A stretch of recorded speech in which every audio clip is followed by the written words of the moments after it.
सोमेश्वर सहकारी साखर कारखाना निवडणूक, सभासदांच्या भावना जाणून घेण्यासाठी युगेंद्र पवारांचा संवाद.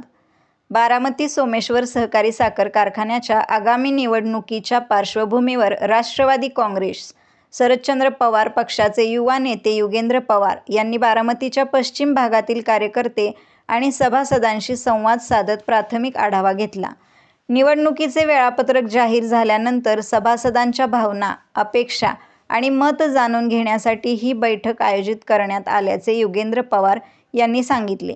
विविध भागातील कार्यकर्ते व सभासदांनी या बैठकीत आपली मते मांडली. पत्रकारांशी संवाद साधताना युगेंद्र पवार म्हणाले, सध्या ही केवळ प्राथमिक चर्चा आहे. कार्यकर्ते आणि सभासदांची मते जाणून घेण्याची प्रक्रिया सुरू असून सर्वांच्या सूचनांचा विचार करून पुढील वाटचाल निश्चित केली जाईल. ते पुढे म्हणाले की सोमेश्वर सहकारी साखर कारखान्याच्या निवडणुकीत कोणत्या रणनीतीने सामोरे जायचे, उमेदवारीबाबत काय भूमिका घ्यायची व पुढील प्रचाराची दिशा काय असणार याबाबतचा अंतिम निर्णय पुढील आठवडाभरात घेतला जाईल.